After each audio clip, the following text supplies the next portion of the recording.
My name is Kristina. I am a 39, but we'll say 29-year-old mom of two, and I'm married. My story really started back when I was a little girl, when I was only as far back as I can remember, 5 or 6 years old, maybe even a little bit younger. I struggled with like crippling anxiety. I was like vomiting before I would have to go to school in the morning. Like the concept of day-to-day life was just really hard on me. Like I remember this anxious feeling all throughout my childhood. Throughout elementary school, I started gaining weight, developed allergies, asthma. The anxiety just kept growing. And by the time I hit junior high, looking back and reflecting now, I'm recognizing that I definitely had some creeping mood disorder symptoms that were not recognized as those at the time. But my anxiety worsened, my depression started. You're a teenager and you're going through all the things and you're gaining weight, and being a teenager is hard. So I just tried to do the best I could with what I was working with, but it wasn't going well. And I was 180 pounds in junior high and over 220 pounds by the time I graduated high school, very much still struggling with anxiety and depression. Then I experienced a significant trauma that summer after I graduated high school. I had experienced a sexual assault, which I'm not afraid to talk about. I've been through it. I survived it. I have grown from it at this point in my life. But it was a giant hit to my mental health journey. So I developed PTSD. I was in constant fight or flight. I had to increase medications, try to deal with my anxiety. I started therapy all over again. Was trying to do all the things to just survive and get through. And none of the tactics were really working. And I really just wanted to put it past me and move on with my life. So I did the best I could to do that and found myself pregnant with my little boy when I was, that was like in 2008. And I had a great pregnancy, but it was stressful at the time, being a young mom and trying to figure things out. And my depression started again, the anxiety started again, but I was trying to be on my game for my kid because being a mom is like the only thing for me. Like I love being a mom. Like that is literally my favorite job on the planet, is being mom to those two kids. So I did the best I could to be the best I could be for him, but I was still very much struggling with all the same things. I was in and out of therapy a couple of times working on some things. And then when 2013 rolled around, I was pregnant with my little girl.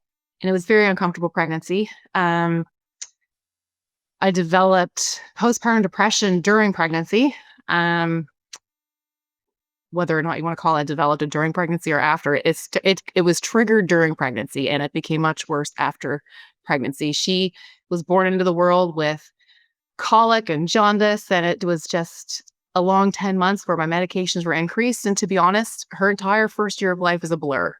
I was so heavily medicated and dealing with my own anxiety and trying to help her through her own brand new struggling journey that it's just a fog to me. And throughout this whole journey, I had had crippling endometriosis, which was also causing a lot of pain throughout her pregnancy as well, and unable to really like get any relief from that either. I guess Genevieve's story really kind of starts. My daughter's story really comes into play in the picture because of where her own mental illness started to, of course, affect my own mental illness. When she was only 5, as we had talked about before, and she was starting school, she developed these fight or flight responses to everything around her. Her entire environment put her into a fight or flight stance. They were concerned about ADHD, tested her for autism. They talked about the concept of a mood disorder, but it was not really their top priority at the time. They were focused more on the ADHD aspect of it. And we're doing all the things, of course, at home as a family, all the therapies, joint therapies within the community, within the schools, trying to everything we can to work with her and help her with that. And I'm trying to help her while my own mental health is just, it's disabling. It's like by the time I'm done helping her, I've got nothing left for me. So my own mental health it got put on the back burner while I was trying to help her. I would have to say in January of 2020, I had a hysterectomy to deal with my endometriosis. I was left with one ovary so I could hopefully avoid the menopause symptoms that I was no doubt going to have to deal with all of the mental health aspects of that too. But it was kind of my breaking point. My recovery from surgery brought back those PTSD triggers that I had dealt with 18 years prior. And I started having night terrors. I was having flashbacks, anxiety attacks daily. I landed in the emergency room presenting like I was having a heart attack, weighing 243 pounds in July of 2020. And at that point, I decided, okay, my daughter has a crippling mental illness that is not getting any better. My son, who is not struggling in the same ways, has his own set of struggles. And I can't be any help to them if I can't help myself. So I got myself back into therapy immediately and waited for the okay for my doctor to start physically being able to work out again. My blood pressure was so high and there was all kinds of things going on, and they were nervous about me trying to start an exercise program. But I finally got the go ahead to start, and I dove in head first. I found a Beachbody trainer, Amala Caesar. He's fantastic. I owe all of my weight loss journey to him because I couldn't have stuck with it if not for the way he designed his programs. He made it so easy, and he had a way of like tapping into the mental game so that you could keep on top of yourself and be reliable to nobody but you. And I loved it. But I'm in the therapy, I'm doing the things. I am exercising regularly. I was walking up to 15 kilometers a day when I first started, which wasn't probably the best treatment at the time, but I think I was manically exercising to deal with all the stuff going on in my head. I managed to lose 80 pounds over the course of the next 4 years, and I got myself kind of in check. But the better I got, the worse my daughter was getting. And as my daughter was enrolled into an intensive services program here at the Children's Hospital in September of 2022, that's really when my own health kind of started to deteriorate on me again. It's like I'm doing really well, but I'm having high blood pressure issues and my stress levels are through the roof and menopause symptoms are coming on. And it was a messy situation. But of course, you want to be the best you can be for your kids. So in April of 2024, so just last year, and we had talked about this before, is when my daughter was put on a medication break. We're not doing any more changes. We're going to keep everything as is. Things aren't going well. She's suffering from bipolar disorder, and we've maxed out on all the things that we can do. We're not sure what we're going to do next. So we were on a break. And I continued to get worse over the next few months. I think my stress levels of trying to figure out how I'm going to support her, how we are going to support her, what her future is going to look like. I found Robert Kennedy talking at his press conference in August, and he spoke about Dr. Casey Means and her book, Good Energy. And I went and I bought that book, and I read that book cover to cover, and I implemented that Good Energy plan in our home. So that essentially got us off of all the seed oils, all the refined sugars, and all of the refined grains. So we're eating whole foods, which is great. And we started to feel great. Only 7 days is all it took, and I was off of my medications. So I had the metabolic health part, kind of like the physical health things on check. Like I'm in therapy, I'm exercising. My markers should be looking pretty good, but I was still feeling so just foggy and like this isn't working. Nothing's working. I'm not getting any better. Like we said, it's as good as it's going to get. And after 7 days of just switching to whole foods, my physical health was like night and day.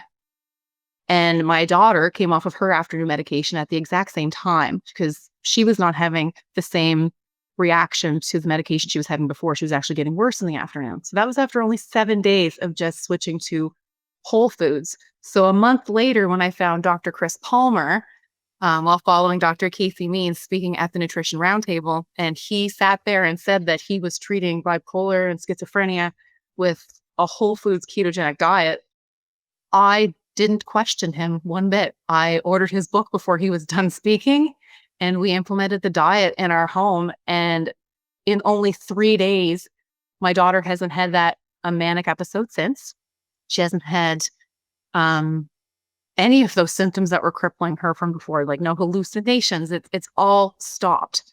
And the most shocking part for me along this journey was the morning that she came into my room. It was day 4. So we've done the 3 days on the ketogenic diet. So on day 4, I woke up in the morning and my head was quiet for the very first time in my entire life. That noise and racket and multiple thought processes and just feeling of complete heaviness over my entire body that I have had since I was a little girl, and honestly at this point in my life thought was just normal, was gone. That was the biggest aha moment to me, aside from my daughter's lack of hallucinations and lack of manic episodes. Like that, of course, blew my mind too. It's a complete change in her behavior. But for me to wake up on that morning and to have that quiet clarity was something I will probably never forget. I owe that to Dr. Palmer, 100%, hands down. And my daughter woke up a few hours later and came running into my room. And I knew she wasn't full of it when she said to me, Mom, all that noise in my head that I've had since I was a little girl that made me feel like I'm so crazy, it's gone. And all the bad thoughts at the front of my head that made me feel like everything was awful aren't there anymore. And I was like, I believe you. She goes, really? I was, I believe you. Because I was experiencing the exact same thing. And it's gotten better from there. Like in that period of time between switching from whole foods to keto, in that month, I had lost 20 pounds. Like in total, I've lost over 100 pounds over the course of this journey. And we're off of all medications, every one of us in the house, whether it's my husband treating his GI issues, whether it's my daughter treating her mental illnesses, bipolar disorder and schizophrenia, and my son with his ADHD and his anxiety, myself with my PTSD, and even my endometriosis. That the one ovary I have remaining, I'm on a wait list right now to see my gynecologist because I was having symptoms and flare-ups, and I would get like melon-sized cysts that you could physically see on my body when I lay down. Um, Prior to starting the ketogenic diet, I was waiting. Well, I'm still waiting to get in to see him because these symptoms have come back post hysterectomy, and there's no longer any bulging lumps on or symptoms to do with my endometriosis and PCOS that I had prior to this journey. So it's kind of like we fell into all of this nutrition information and using diet as a healing mechanism, and it's turned a light on for all of us in all different aspects, both mentally and physically. It's been a really wild, crazy journey. It's so incredible to be able to do it together, and to have our own little excitements for each other and little moments of like, I can't believe this is better. I can't believe all I needed to do was remove this. It's just like the kids are and my husband are very much coming with me on this food obsessive journey that I've now come on to. At the end of the day, it's just about our kids and our families. Like that's the most important thing. And I really don't think that I don't think any of us would choose this given the option to make a choice. None of us would choose to suffer. And I think we just need better education and we need to have conversations like this. Share the information. Something that works for you might not always work for somebody else, but ketogenic therapies and metabolic therapies, they're working. And that should provide people with hope. And I would like to share that hope with them. So I really think like if you're struggling to kind of like stick with it or worry that you won't be able to stick with it, making the switch to whole foods initially, maybe rather than worrying about diving into just eating whole foods keto, that was a really great introductory for us because it's not like I just cut everything out of our diet and all of a sudden it's different. I mean, we were eating good whole foods to begin with, like cooking all of our stuff from scratch and stuff like that. But switching to whole foods is definitely an option to just kind of like ease into the waters. I really do think that whole foods are the key to doing it properly. With so many additives within the food, they end up making us crave foods that we shouldn't be going for anyway. And they find a way to sneak into all these different things if they're not whole foods. One of the things that we did find is that, like for instance, my son, he travels back and forth between here and his dad's house. So he's not always getting the same diet at both houses. But in learning different kind of things to help us achieve the benefits of ketosis without continually focused on what time of day to eat or how much food to eat, things like time restricted feeding and intermittent fasting, including foods that are rich in MCTs, for instance. Dr. Gundry wrote a great book on that. So that'll unlocking the keto code. There's some fantastic tricks in there to like get the benefits of ketosis without worrying so much with the fat content and your macros and stuff like that. So that made it really easy.